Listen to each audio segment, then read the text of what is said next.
When people talk about the horror movies that are meaningful to them, their eyes light up, their voices elevate, and they're just so excited to talk about it because it did affect them in a certain way.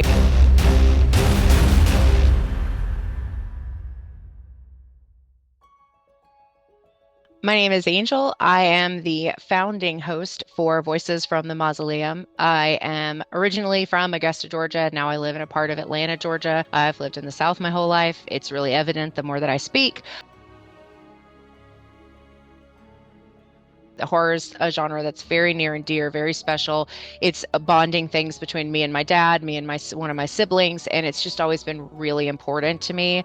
I sort of reached a point where I recognized that I didn't have anybody in close proximity to really talk about horror with. Maybe I'll just do a podcast and I'll just talk about movies to get started and we'll kind of see how it goes. I got a microphone, I sat down and I started talking about things and thinking about things. And I thought, I'm really going to miss the YouTube element if I just do the podcasting. That's sort of just where it came from. And I was thinking about what I wanted to call it. And I started thinking about things that kind of influenced my childhood and my love for horror. And it was like Tales from the Crypt and things like that. And so I was like, how can I kind of relate it to that without being overly obvious that that's the inspiration? I literally was sitting at my computer thinking about stuff. And all I could picture in my head was this girl in the middle of a cemetery inside a mausoleum. And there's papers and stuff scattered everywhere. She's got her old-fashioned radio in front of her. And she's just sending out this signal about horror and all the things that she loves, just trying to connect with people who feel the same way. And then that literally all in one thought process was Voices from the Mausoleum. I was actually told when I first decided I wanted to do kind of everything horror related that I shouldn't do it, that it was going to be too hard to market, that nobody was going to be interested in something that wasn't more concise. They were incorrect about that. I feel like when people talk to me about voices and what they do love about it, that always comes up. We have something that's going to be entertaining for you because we cover all of it. Horror comics and authors that I met on Twitter, artists that I was finding on Facebook that just did really cool, macabre and just dark stuff, as well as horror movies. And it essentially evolved into a very collaborative space where all kinds of horror fans come and talk all kinds of horror things. We talk about video game adaptations. We have a remake series. We do found footage. We cover author interviews, filmmaker interviews. I have a series I do with my friend Kat that's all about horror games in real life, things like Bloody Mary and things that come from other lore and stories like that. I have a cryptid series that I do limited in the summer. And it really is just all about meeting new people, having them come and just share the things that they're excited about in the horror genre and giving them a safe space to do so. It started out as a passion project for just myself, and it's been insane. I'm coming up on 4 years next month, and it is crazy to think about all the people I work with now, thinking it was only ever going to just be me.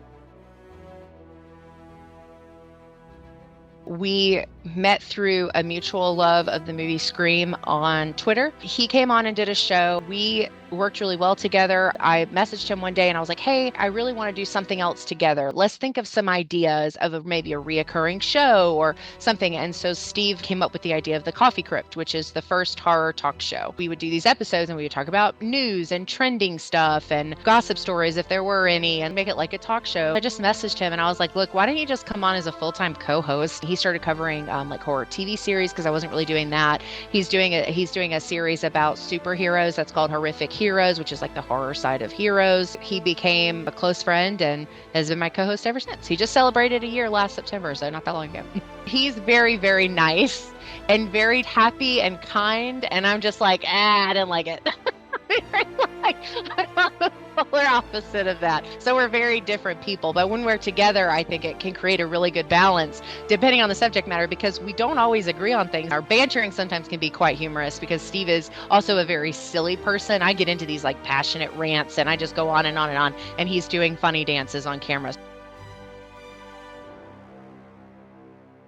I am passionately ranting about so many things, how overrated A24 films are, how found footage is the best horror subgenre.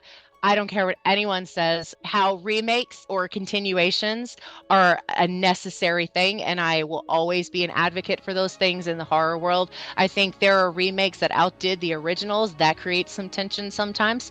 I'm usually ranting about things like movies that people love that I hated. I also am oddly passionate about the drama with the Conjuring House, which, if you're watching this or listening to this and you don't know what it is, please, for all that is holy, go look it up. Spend the time to go down this rabbit hole of the drama between the owner of the Conjuring House, the real house, and then the psychics that used to work for her.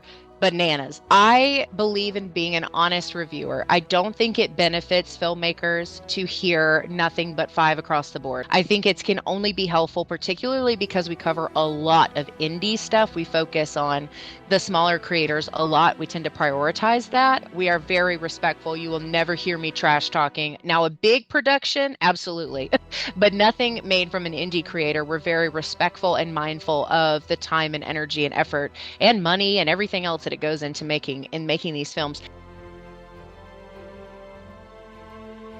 All kinds of horror fans come on and talk about their top 5 most influential horror movies to them personally and why they picked them. I am so passionate about, and I love this one so much in particular because it's the first series I ever did. It was the first collaboration I ever did.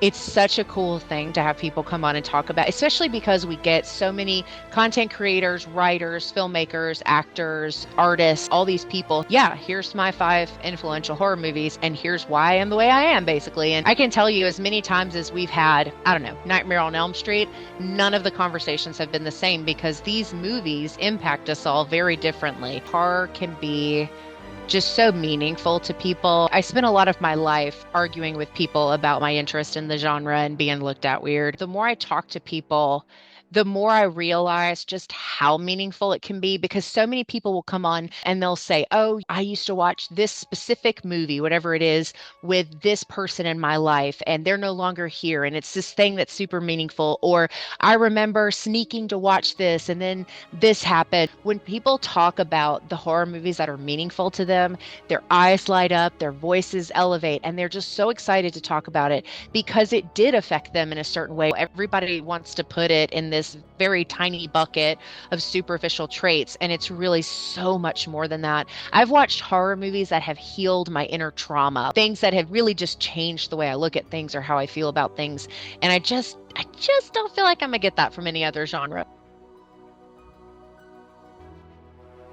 What really kind of got me interested in it was seeing just how simple these films were. You know, when you think about Blair Witch at its core and all the things that take place, literally nothing happens. And yet, how many people saw that in theaters, rented it to watch it at home, even watch it now for the first time, and are literally at the edge of their seat the entire time, freaking out, uncomfortable, bothered, shaken.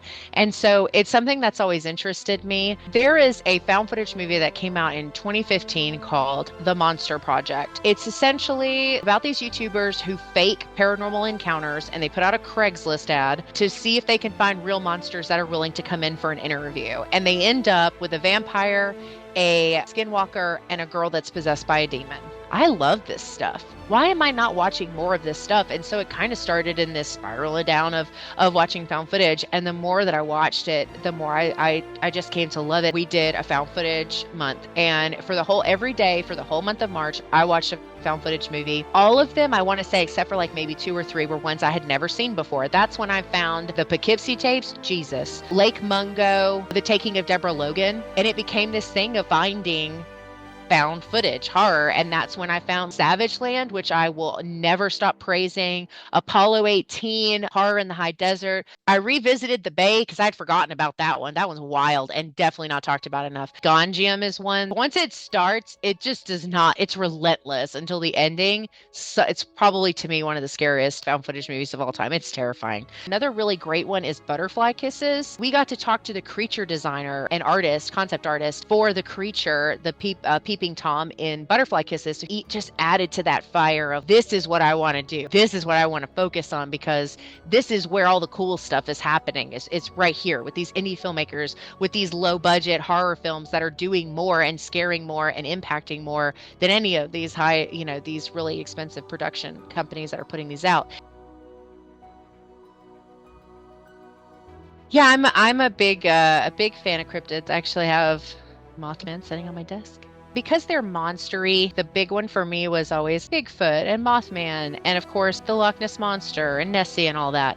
But as I got older, I was like, dang, there's a lot more out there than just these three things I've heard about my whole life. That's when I started trying to learn more about like the lore behind some of them. And that's when I learned about what Wendigos were and skinwalkers. And some of those are a little bit more taboo to kind of dive into because of their Native American lore. And, we westernized it to a very disrespectful level in a lot of ways. But I think it just became this really cool thing because the storytelling around cryptids is what I think is the most fascinating. I can sit and watch documentaries about how really what cryptids come from is they're dimensional travelers that accidentally got here. The reason Nessie's not here anymore is because she went through a portal underwater. And I'm like, I am here for literally all of this. We also went to the Mothman Festival in Point Pleasant, which if you ever get the chance to do, please do yourself a favor, because it is so cool. And it's such a really cool story about this really small town that wasn't making any money, that was kind of falling apart after their great tragedy, and then embracing this cryptid culture. Thousands and thousands of people show up for this 3-day event, and everybody's got on red antennas. It's a blast. People are dressed up. They have all kinds of art and food and stuff to buy, and it was just crazy. They have a Mothman museum there, kind of like Roswell embracing aliens, right? This idea that something, a monster, a creature, or whatever, could end up meaning so much and becoming this like whole identity for a town. And in Point Pleasant's example, like saved them from what they could have been if they didn't embrace it. And it just gets really crazy. The social impacts of it, the stories, how they change over the years. People make this their life. They care that much about this, and they talk about it in ways where you can just feel their passion about it. And it becomes a lot more about that almost as a culture than it does the monster or the creature itself. I have several anthologies that I have put out. We did our charity anthology for the Center for Reproductive Health called Livestock. 17 stories from all different women about body autonomy and reproductive rights. Some of them are very forefront about abortion, but some of them not so much. And there's some really cool takes on that. So that was my first book project, my first anthology, my first charity. I thought it'd be really cool to do a horror anthology where 90-something% of the story takes place in one room.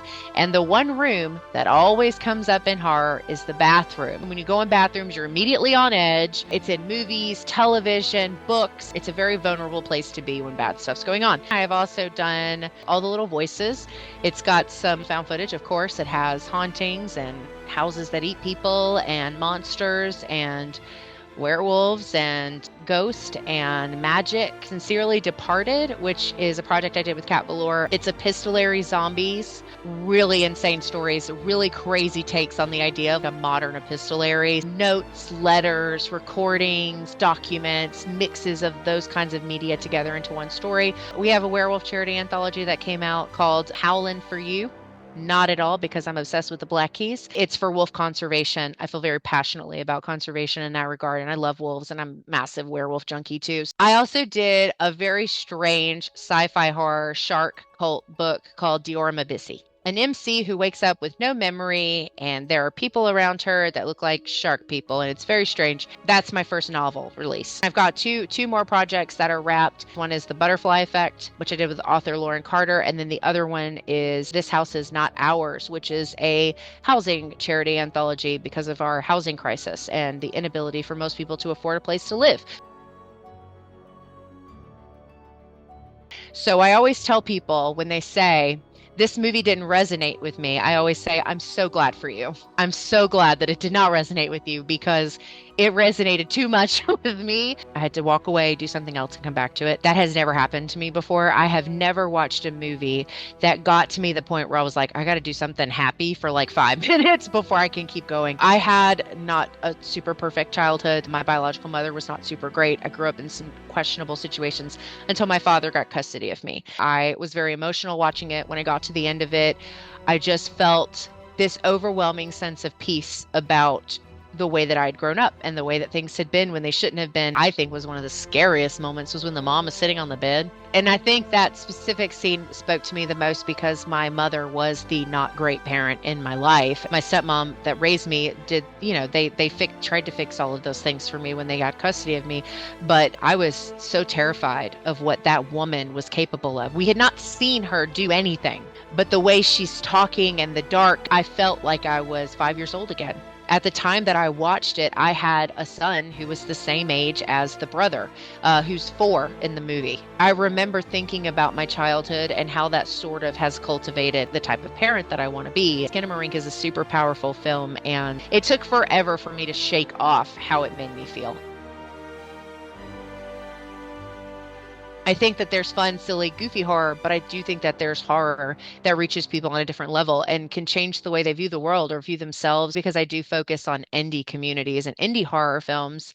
You see more representation. So I'm seeing queer people in horror, I'm seeing people of color, I'm seeing women that look like me and they don't look like these people I've been seeing on screen my whole life. And I think that that's healing in itself too, because I think when you see yourself you're reminded that you're valuable. You have meaning and you have worth. And it may not be you, but it's showing that you, as you are, and how the world perceives you in this very simplistic manner, that you matter and that you're important. That's another reason I think representation is so important. My introductory to queer horror was the 1990 whatever, The Haunting, the remake of The Haunting, and of course Buffy. Seeing Willow's arc and how she changed in that series, the way she was so well regarded in her friend group, and how when she did tell them, it really just wasn't a big deal. They welcomed Tara, they defended Tara. Those are things that heal feelings of isolation or being told you can't be this way or you're not allowed to be that way or you're gross or you're this or you're that or you're fat or you're ugly or you're all these things,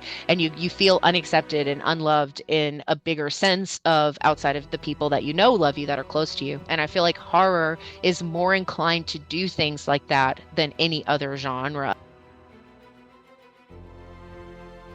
I think horror has been and always will be for misfits from society. Queer people, I think, gravitate towards it because it's meant for us. It's meant for the weirdos. It's meant for the people that society has made feel isolated or like you weren't a part of something. Horror was one of the first genres to ever portray a Black protagonist in a positive way, a gay couple in a positive way. Horror was kind of low on the totem pole of things. So you had people who worked in the adult film industry, Cannibal Holocaust, who came in and were able to make films because nobody else would give them a chance because of what they looked like, how they were, how they viewed the world, who they loved, all these things. And so I think horror is naturally meant to be an inclusive space. And that's why people flock to it that are in those communities because it naturally feels a little bit safer than some of the other ones.